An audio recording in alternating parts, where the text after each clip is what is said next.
The subway screeched into the underground station, the doors sliding open with their usual metallic sigh. 1,000 footsteps shuffled in and out, tired faces illuminated only by the cold fluorescent lights. It was just another crowded evening rush hour, except for the sound that pierced through everything else. A baby's cry, not the soft whimper of a hungry infant, but a full, aching, desperate wail that made strangers glance around with furrowed brows. The sound grew louder, tugging on everyone's nerves. People shuffled uncomfortably, plugged in headphones, looked away. No one wanted to be caught staring. But then, at the center of it all, was something you wouldn't expect. The baby wasn't in the arms of a tired mother or a stressed babysitter. She was in the arms of a man in a perfectly pressed suit, an expensive one, no doubt custom-tailored. His leather shoes gleamed despite the dirty subway floor. A gold watch glinted as he struggled, awkwardly rocking the infant, his face pale with panic. The man looked like he had never held a baby before in his life. And truthfully, he hadn't. The man's name was Nathaniel Cross, CEO of a powerful real estate company. His face had been on magazine covers, hailed as one of the youngest self-made millionaires in the city. He was known for his sharp mind, ruthless deals, and untouchable composure.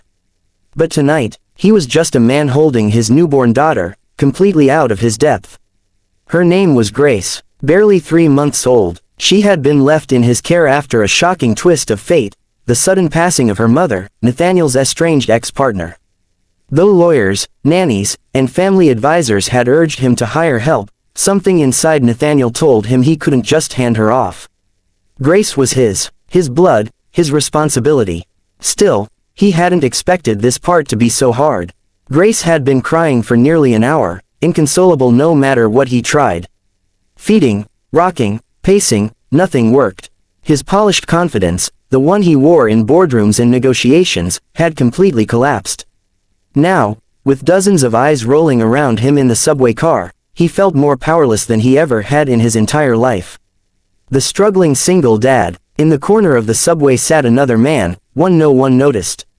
His clothes were faded, his jacket patched at the elbows, his shoes worn to their soles. His eyes were heavy with exhaustion, but there was a softness to them, a kind of quiet resilience. His name was Daniel. Daniel was a single father too. His little boy, Leo, was 5 years old and sitting beside him, clutching a tattered toy car. Daniel had been raising Leo alone ever since his wife walked out 3 years ago. Every day was a fight, working 2 jobs, counting every cent, and still wondering if he was doing enough. The subway wasn't just transport for him, it was survival, a lifeline between shifts. When he heard the baby's cries, he looked up. Unlike the other passengers, Daniel didn't frown. He didn't turn away. His chest ached with empathy. He knew that sound, knew the helplessness of rocking a baby until your arms went numb, praying they'd finally fall asleep. He had lived that life, long and lonely nights when Leo was just a baby. And then, as his eyes landed on the frantic millionaire in the suit, something inside him shifted. Because he recognized that look too. Desperation, fear, love, buried beneath the panic. The unthinkable. Daniel hesitated at first. Who was he to approach someone like that? A man in $1,000 suit probably wouldn't want advice from a stranger with holes in his sneakers. But then Grace's cries grew even louder, and Nathaniel's face grew paler. So Daniel did the unthinkable. He stood up, crossed the car, and knelt slightly beside Nathaniel. "Excuse me," he said softly, so as not to startle him.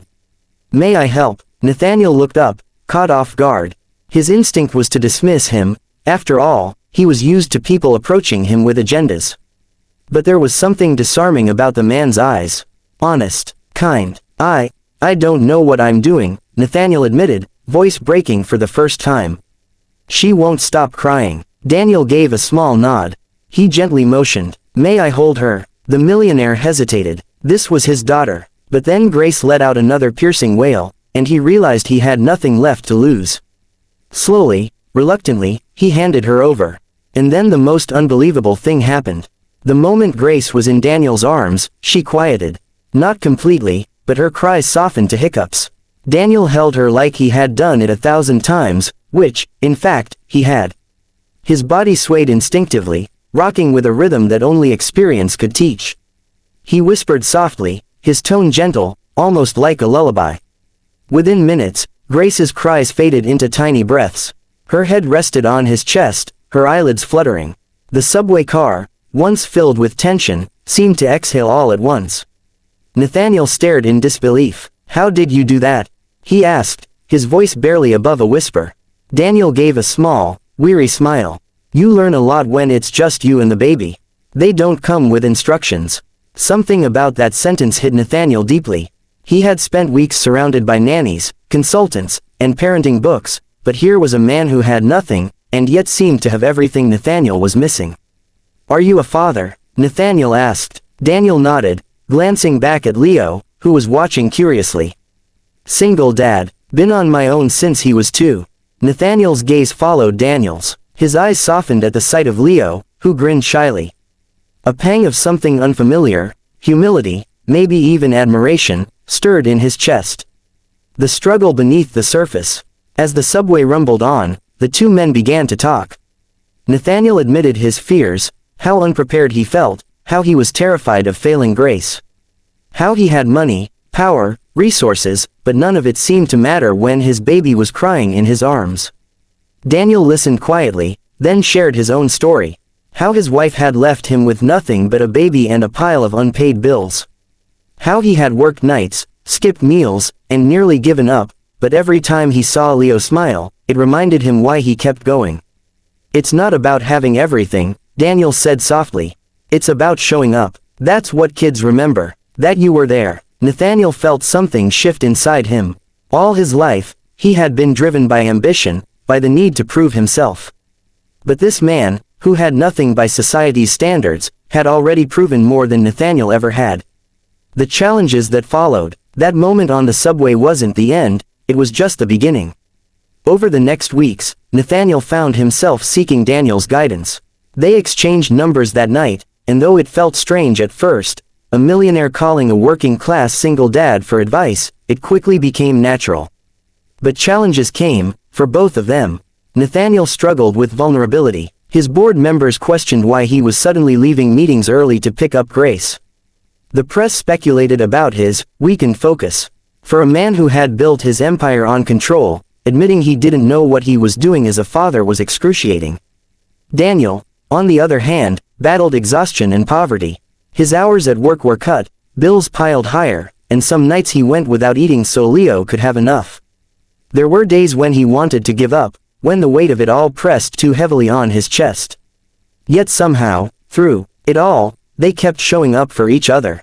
Nathaniel helped Daniel with groceries, discreetly covering bills when he could. Daniel helped Nathaniel learn how to soothe Grace, how to change diapers without panic, how to read her cries like a language of their own. They were two men from completely different worlds, but in fatherhood, they found common ground. One winter evening, everything came crashing down. Daniel had been fired from one of his jobs after missing a shift when Leo got sick. Rent was overdue, and eviction notices loomed. He sat in his dim apartment, head in his hands, wondering how much longer he could keep going. At the same time, Nathaniel faced his own breaking point. Grace had developed a fever, and though doctors assured him it wasn't serious, he panicked. For the first time in years, he felt utterly helpless, not as a CEO, but as a father. Without thinking, both men reached for their phones. "Daniel," Nathaniel said, his voice tight with fear, "I don't know what to do. She's burning up." And Daniel, despite his own despair, answered calmly, guiding him step by step. He stayed on the line until Grace settled, reminding Nathaniel that he wasn't alone. Later that night, Nathaniel showed up at Daniel's door with a bag of groceries and enough cash to cover his rent. Daniel protested, pride burning in his chest. But Nathaniel simply said, "You helped me when no one else could. Let me do the same." It wasn't charity, it was brotherhood. Months passed, the seasons changed. Grace grew healthier, stronger, smiling now when she saw her father's face. Leo started school, his laughter echoing louder in their little apartment. And through it all, Nathaniel and Daniel's bond deepened, not just as fathers, but as friends. One spring afternoon, they all met at the park. Grace giggled in her stroller while Leo raced around, his toy car clutched in his hand. Nathaniel and Daniel sat on the bench, watching their children with quiet pride. "You know," Nathaniel said thoughtfully, "When I first saw you on the subway, I thought I was saving face by letting you help. But really, you saved me." Daniel chuckled softly, "And you reminded me I wasn't invisible. That even someone like me could matter." They sat in silence for a while, letting the weight of those words settle. Life didn't suddenly become perfect for either of them. Nathaniel still struggled to balance his empire with fatherhood. Daniel still fought paycheck to paycheck. But they both knew one truth now, one that had carried them through the darkest nights. Fatherhood wasn't about wealth, status, or perfection. It was about presence, about love, about showing up, even when the world felt impossible. And sometimes, the people we least expect, the stranger on the subway, the man from a different world, are the ones who teach us how to be the fathers, the humans, we were meant to be.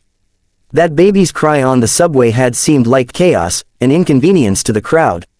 But in reality, it was the start of something bigger, a reminder that in our shared struggles, in our willingness to reach across differences, lives can be changed forever. Grace would never remember that night. But her father would. Leo might not understand how much his father sacrificed. But he would feel it in the way he was loved. And the two men, Nathaniel and Daniel, would carry that subway moment with them forever, proof that even in the most unexpected places, humanity still has the power to connect, to heal, and to inspire.